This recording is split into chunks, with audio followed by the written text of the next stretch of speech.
Hello students, today you are going to learn a poem written by John Berryman.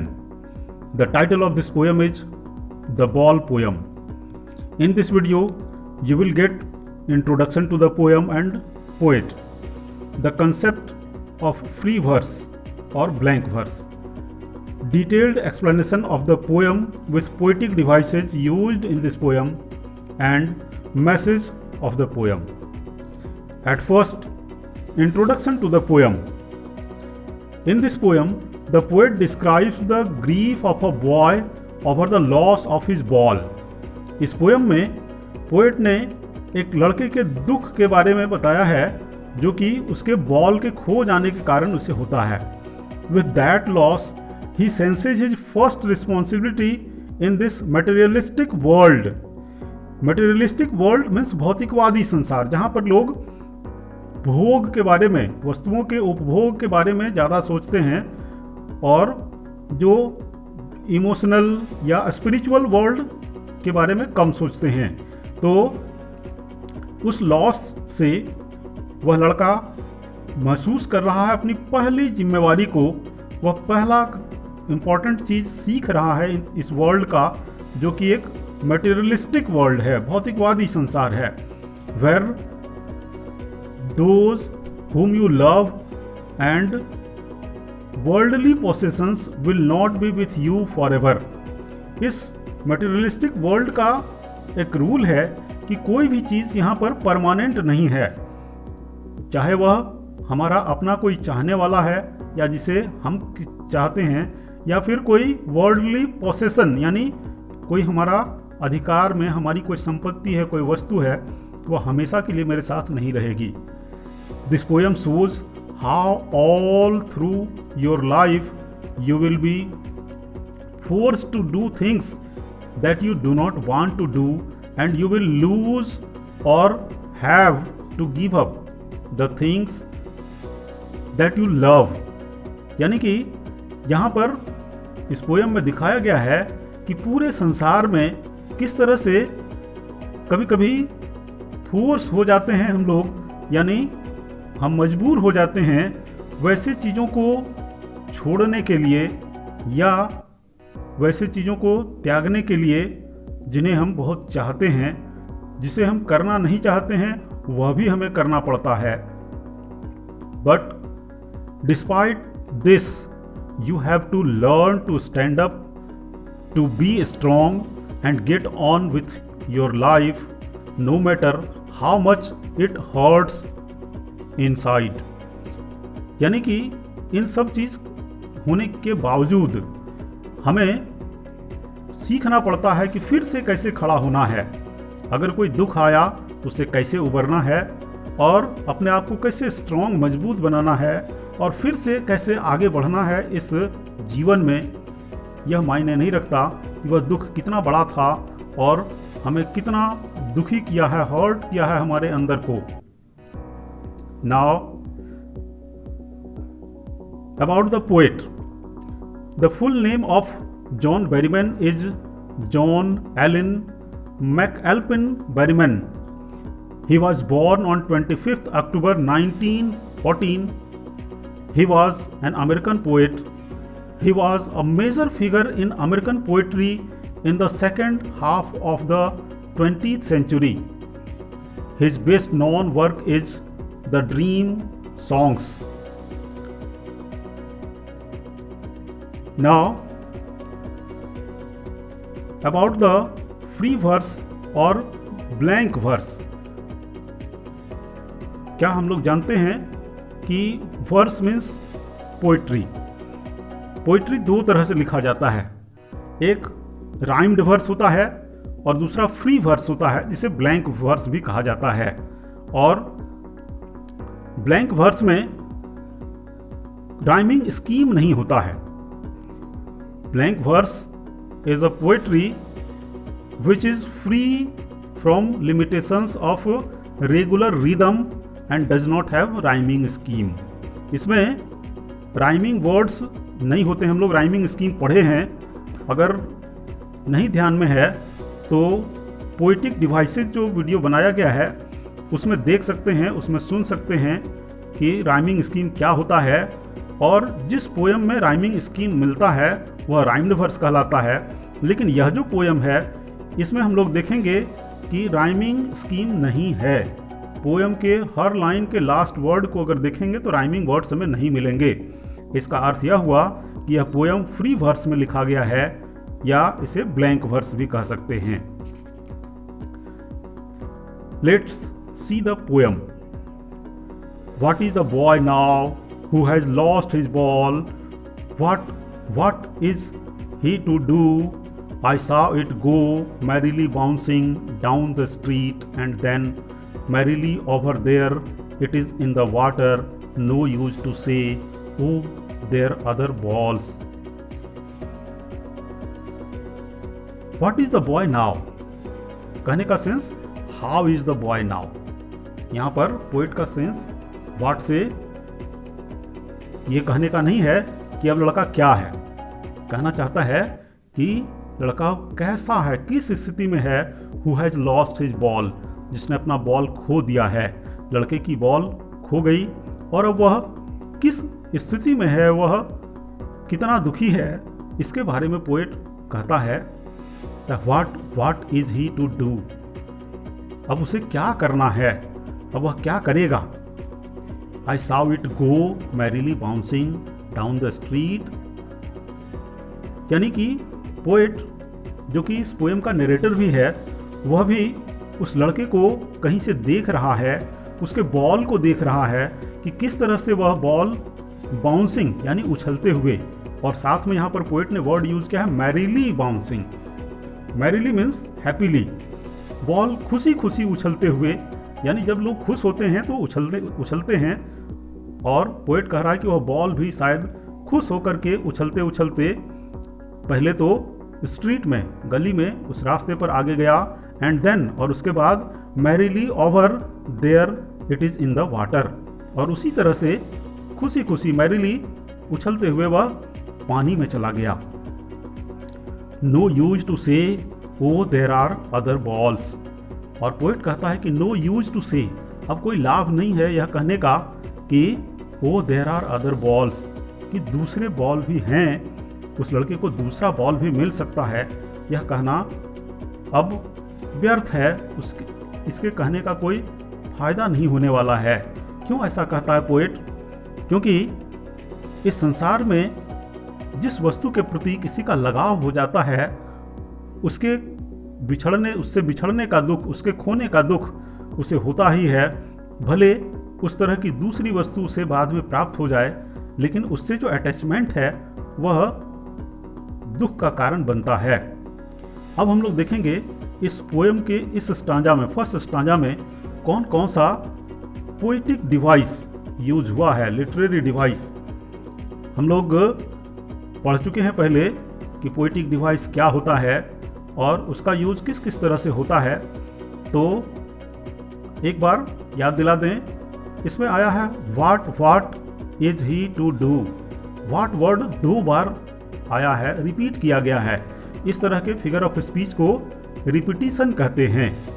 और इसमें यहां हम लोग देखेंगे मैरिली बाउंसिंग टर्म यूज किया गया है, यानी बॉल को खुश होते हुए दिखाया गया है। इस तरह से किसी नॉन लिविंग थिंग में, किसी नॉन ह्यूमन थिंग में अगर ह्यूमन कैरेक्टरिस्टिक को दिखाया जाए तो उसे कौन सा फिगर ऑफ स्पीच कहते हैं, यह आप लोगों को बताना है। कमेंट करके आप बता सकते हैं। और अगर नहीं याद आ रहा हो तो पोएटिक डिवाइसेस जो वीडियो बना हुआ है उसको देख करके समझ सकते हैं। और यह आप लोगों के लिए छोड़ रहे हैं कि यह कौन सा पोएटिक डिवाइस है, बताएंगे। और भी पोएटिक डिवाइस इसमें अगर हम देखेंगे तो मिलेगा।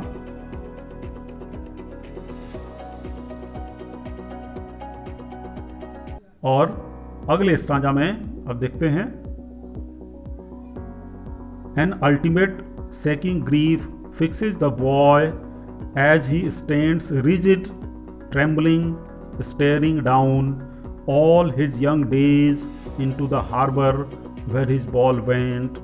I would not intrude on him a dime, another ball is worthless. यहाँ पर कहता है ना अल्टीमेट सेकिंग ग्रीफ। सेकिंग मीन्स कंपाने वाला, सेक मीन्स कांपना, हिलना, और उसी का एडजेक्टिव की तरह यूज किया गया है सेकिंग ग्रीफ, यानी ऐसा दुख जो कंपाने वाला हो। वह पूरी तरह से लड़के को क्या कर दिया है, फिक्सेस द बॉय, उसे स्थिर कर दिया है, जड़ बना दिया है। वह बिल्कुल अवाक सा खड़ा है बिना हिले डुले, लेकिन कंपन हो रही है उसके शरीर में, वह कांप रहा है। As he stands rigid, rigid means भी फिक्स, स्थिर, एक ही जगह पर रहने वाला।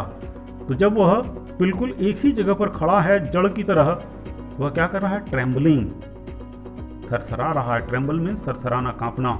स्टेयरिंग डाउन, स्टेयर मीन्स टकटकी लगाकर देखना, ध्यान से देखना, और वह ध्यान से देख रहा है किसकी तरफ, उस बॉल की तरफ। All his young days into the harbour, और वह उसका बचपन का प्रतीक है। यहाँ पर एक और फिगर ऑफ स्पीच यूज किया गया है जिसको कहते हैं symbolism. The ball has been symbolized here and it is the symbol of the feelings of his young days, the feelings of the boy's young days. वो उस लड़के के बचपन के दिनों का वह एक प्रतीक है। वह खो गया उसका, तो वह बहुत दुखी है, वह कांप रहा है, और वह अवाक एक ही जगह स्थिर खड़ा हो गया है, क्योंकि कह रहा है कि all his young days into the harbour. Harbour यानी बंदरगाह, सी पोर्ट, जहाँ पर बड़े बड़े शिप आकर रुकते हैं, उसे हार्बर कहते हैं। उसका बॉल पानी में चला गया है, हार्बर में, समुद्र में चला गया, और वह बॉल नहीं बल्कि उसके बचपन के दिनों की यादें हैं, ऐसा पोएट कहता है। I would not intrude on him. Intrude means दखलंदाजी करना, बीच में आकर कुछ कहना। पोएट कहता है कि मैं उसके बीच दखलंदाजी नहीं करूंगा, उसके इस स्थिति में बीच में मैं खलल डालने के लिए नहीं जाऊंगा। A dime, another ball is worthless. Dime means this is a unit of currency, a unit of 10 cents in US. United states में 10 सेंट्स का जो यूनिट है करेंसी का, वह डाइम कहलाता है, और वह 10 सेंट्स का यानी एक डाइम का जो दूसरा बॉल है, वह कहता है पोएट की इज वर्थलेस। वर्थलेस यानी बेकार, बिना किसी काम का। तो 10 सेंट का दूसरा बॉल खरीद करके देना उसे कोई फायदेमंद काम नहीं होगा, उसके लिए उसके दुख को कम करने वाला नहीं होगा, ऐसा पोएट कहता है। Now the next stanza. Now he senses first responsibility in a world of possessions. People will take balls. Balls will be lost always, little boy, and no one buys a ball back. Money is external. ध्यान से समझना इस stanza को, बहुत important है यह। The now he senses first responsibility. अब बच्चा अपने पहले जिम्मेवारी को, अपना पहला उत्तरदायित्व को समझ रहा है, महसूस कर रहा है। कहता है in a world of possessions. World of possession means a world where people possess something, people have something, people say that this is mine, that is his, that is hers, like this. यह संसार कहता है कि possession का संसार है, यानी यहाँ पर हर कोई समझता है कि कुछ मेरा है, कुछ उसका है, कुछ उसका है। इस तरह से सबका कुछ न कुछ स्वामित्व है किसी वस्तु पर, इसलिए पोएट ने इसे कहा है वर्ल्ड ऑफ पोसेशंस। और कहता है कि ये जब ऐसा संसार है जहाँ पर हर किसी का कुछ न कुछ अपना है, तो कहता है वह खोएगा ही। The people will take balls. यहाँ बॉल एक सिंबल है इस वर्ल्ड के अलग अलग डिफरेंट मटेरियल्स का। यहाँ पर बॉल केवल बॉल नहीं बल्कि इस संसार की अलग अलग तरह की वस्तुएं हैं। यानी अब जब पोसेशन का वर्ल्ड है तो लोग यहाँ पर कुछ न कुछ प्राप्त करेंगे।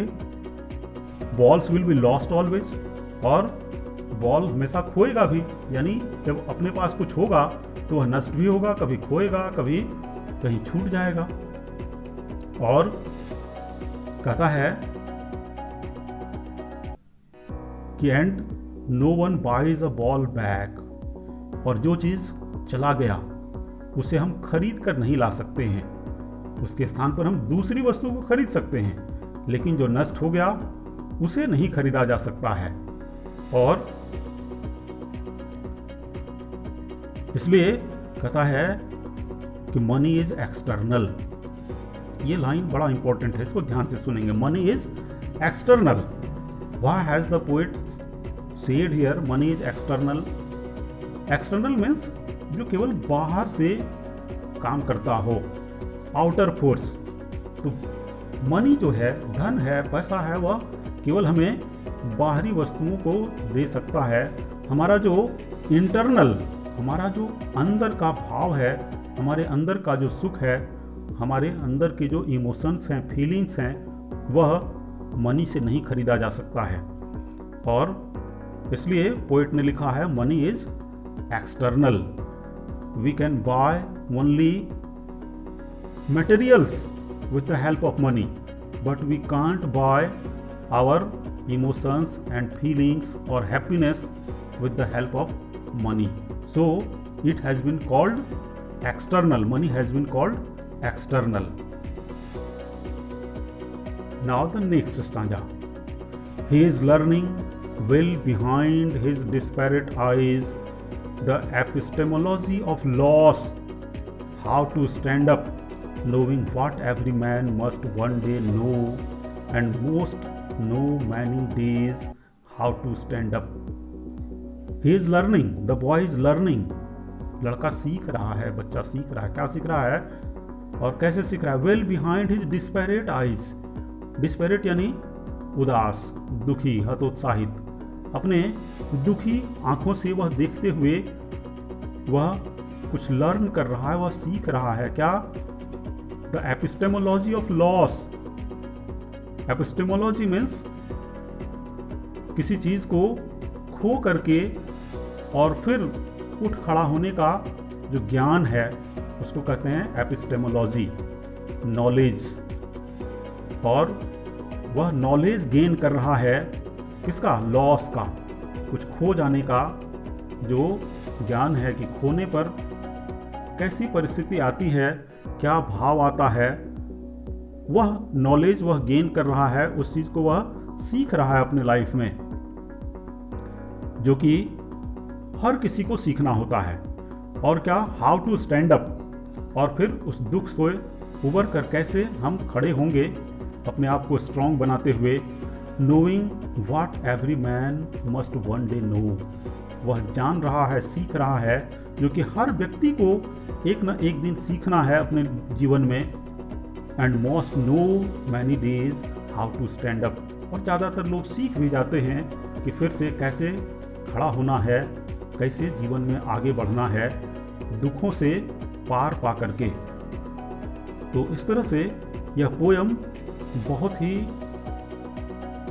अच्छा मैसेज देने वाला पोयम है कि हम अपने जीवन में, जो कि एक मटेरियलिस्टिक वर्ल्ड का लाइफ है, यहाँ पर भौतिकवादी जीवन है, लोग वस्तुओं के पीछे भागते हैं, तो ऐसे संसार में वस्तुएं खोएंगी ही, हमारे अपने जो हैं वो हमसे बिछड़ेंगे ही, उससे हमें दुख भी होगा, लेकिन उस दुख से हमें पार पाकर फिर से आगे बढ़ना है अपने जीवन में।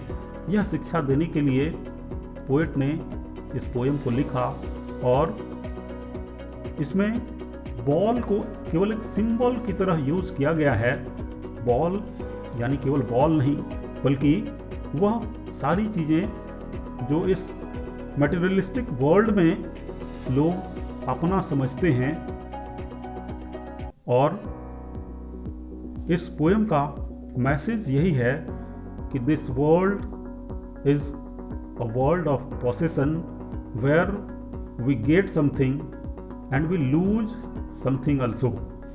यहाँ हमें कुछ प्राप्त होता है, हम कुछ खोते भी हैं। कुछ दोस्त बनते हैं, कुछ दोस्त छूटते भी हैं। कुछ अपने रिश्तेदार मिलते हैं, कुछ छूटते भी हैं। In this way we get something and we lose something, but we have to stand up again. We have not to go deep inside the grief, but we have to come out from the grief and start our life again as it should be. This is the message of this poem. आज के लिए इतना ही। Thanks for watching.